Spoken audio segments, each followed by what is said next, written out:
the biblical family tree, which primarily focused on the characters from the Hebrew Bible, a book that is used by both Jews and Christians. Well, today I'm going to show you the family tree of Islamic prophets, specifically the 25 prophets that are mentioned by name in the Quran. You'll notice that many of the names on the Islamic tree are pretty much the same as the names on the biblical tree. However, there are a few subtle differences, so as we go through, I'll be pointing these out. In my video about Jesus, I made it clear that I myself am not a Christian, and I therefore approached the topic from a purely academic perspective. Well, since this video is about the Quran, I feel that I should also mention that I myself am not a Muslim, and that therefore, once again, I'll be approaching the topic as an academic, not as a follower of the religion. If you want to get a copy of either this poster or the poster about the biblical family tree, you can head over to our website, usefulcharts.com.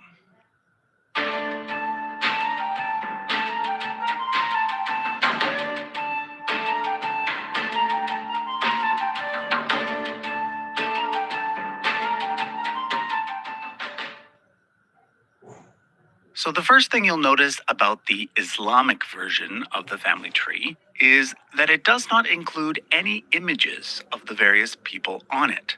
Most people are familiar with the fact that Muslims consider it offensive to draw or make any lifelike depiction of the Prophet Muhammad. Well, generally speaking, this rule applies to all of the Islamic prophets, not just to Muhammad. So that's why I've chosen to use icons made out of calligraphy instead.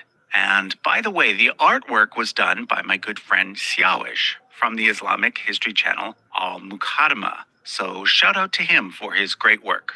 Like the biblical family tree, the Islamic version starts with Adam and Eve, the first man and first woman, although in Islam, Eve is usually called Hawa.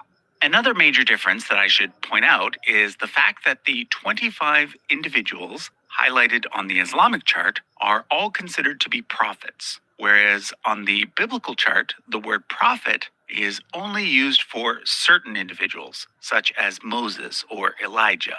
So, for example, in Islam, Adam is seen as being a prophet, whereas in Judaism and Christianity, he is not. According to one Islamic tradition, Adam and Hawa had two sets of twins, a boy named Kabil, who had a twin sister named Iklimia, and a boy named Habil, who had a twin sister named Layuda. Those familiar with the Bible will recognize the two boys as being Cain and Abel. Anyhow, Adam arranged for Kabil to marry Habil's twin sister, and Habil to marry Kabil's twin sister. But as the story goes, Kabil got angry because he felt that his own twin sister was more attractive, and therefore he wanted to marry her instead. This, along with other reasons, eventually led to Kabil killing his younger brother Habil. Thus, the line continues through a third brother, known as Shaith or Seth. Now, in my video about the Bible's version of this tree, a lot of people asked, if Adam and Eve were the first humans, who did Seth marry? Well, according to the various Abrahamic traditions, Adam and Eve had many other children beyond those listed by name, and therefore Seth would presumably have married one of his sisters. But at this point, I should remind you that according to my own opinion, and the opinion of most professional historians today, when it comes to these very early stories, we are actually dealing with mythology, not real history, so we shouldn't interpret the details as being literal anyway. However, I also want to point out that viewing Adam and Eve as non-historical does not automatically make a person an atheist. I'm actually Jewish, and although I view most of the Bible as being myth and legend, I still find it to be a pretty important book.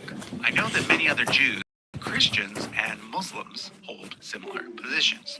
But since this video is simply about the family tree as traditional Islam, I won't go into the various scientific and theological debates. For now, let's just continue looking at the tree. The next major prophet in Islam is Idris, and he's generally seen as being the equivalent of the biblical Enoch. In fact, all of the names from Shaith to Idris, as well as beyond, pretty much match up with the names given in the Hebrew Bible. The spelling, which is based on Arabic, is just a little bit different. According to Islamic tradition, Idris was the first human to use a pen and the first to pursue astronomy and other sciences. He was also the great-grandfather of Nu, better known in the West as Noah. You'll notice that I made Nu's box a little bigger, as well as several of the other later boxes, such as Ibrahim's and Musa's. This is because these prophets are known as the Ulul Azmi, or arch-prophets. Ulul Azmi literally means the unwavering ones, and out of the 25, only 5 are given this special designation. Nu, of course, is best known as being the man who built the ark and who thus survived the Great Flood, along with a few other humans and a bunch of animals.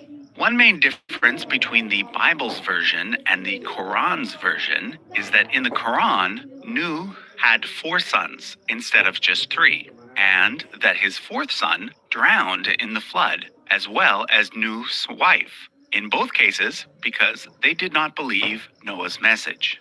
The next 2 prophets, Hud and Salih, are not characters found in the Hebrew Bible. Hud might correspond to a briefly mentioned descendant of Noah named Eber, but Salih is not mentioned at all. However, in the Quran, there's a story about a tribe in Arabia called the Thamud, who demanded Salih give them a sign from Allah. Now, note that in Arabic, Allah simply means God. It's not a proper name or anything, so I'll be using the 2 terms Allah and God interchangeably. So anyway, in response to the demand, God made a female camel miraculously appear out of a stone and provide them with milk every second day. But eventually the people injured the camel, and for this, their city was destroyed in an earthquake. We now come to the second of the 5 arch-prophets, Ibrahim, better known to Christians and Jews as Abraham. At this point, there's a very important split in the tree, as well as several major differences between the Quranic version of events and the biblical version of events. According to both traditions, Ibrahim had 2 main sons, Ismail and Ishaq, also known as Ishmael and Isaac. Ismail is the ancestor of the Arab people, and therefore of the Prophet Muhammad, whereas Ishaq is the ancestor of Banu Israel, meaning the house of Israel. Islamic tradition has many tales about Ibrahim that are not found in the Bible. For example, there is much more information about Ibrahim's life in Mesopotamia before he traveled to the land of Canaan. One famous story has him being thrown into a large fire for promoting monotheism, and in that story he walks out unharmed. But the most important difference between the Islamic version of Ibrahim's life and the biblical version concerns the sacrifice of his son. In the Bible, Ibrahim is commanded to sacrifice his second-born son, Ishaq, whereas in the Quran, although the name of the son is not given, the person in the sacrifice is generally understood to have been Ibrahim's firstborn son, Ismail. In Islam, both Ismail and Ishaq are considered to have been prophets, as well as Ibrahim's nephew Lut. Lut is the equivalent of the biblical Lot. And in Islam, the story of God destroying the cities of Sodom and Gomorrah pretty much mirrors the biblical story. However, Islamic tradition has a lot more detail about Ismail. According to Muslims, Ibrahim took Ismail to Mecca, where together they built the Kaaba, which today is the most sacred site in Islam. When Muslims pray, they always pray in the direction of the Kaaba. And one of the pillars of Islam is the requirement to make a pilgrimage to the Kaaba at least once in a person's life, if they are able. There's a famous story that occurred just after the Kaaba was built. When Ibrahim was about to leave Ismail with his mother Hagar in Mecca, Hagar asked, "Who will take care of us?" To which Ibrahim replied, "Allah will." After they are left alone, they eventually run out of water, and Hagar runs between two nearby hills, Safa and Marwa, 7 times, searching for water. When she returns to Ismail empty-handed, a miraculous spring suddenly appears, which is now known as the Zamzam well. Today, the pilgrimage to Mecca often includes traveling between the 2 hills 7 times, like Hagar did, and then a drink from the well. All of the remaining prophets come from the line of Ishaq, with the exception of Shuaib and Muhammad. After Ishaq came his son Yaqub, who is Jacob, and Yusuf, who is Joseph.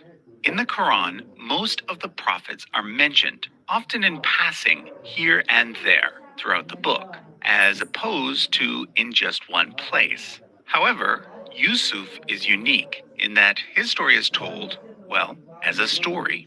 The chapter of the Quran that deals with Yusuf is one of the most detailed narratives in the whole book.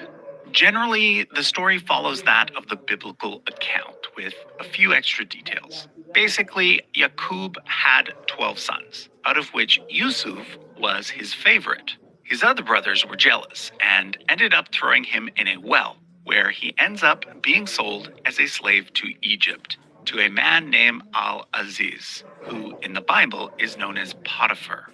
Years later, Al-Aziz's wife becomes infatuated with Yusuf. In Christian tradition, the name of Potiphar's wife is not given, but in Islamic tradition, it is Zuleika. Because of Zuleika, Yusuf is eventually put in prison, where he ends up becoming known as a person who can interpret dreams.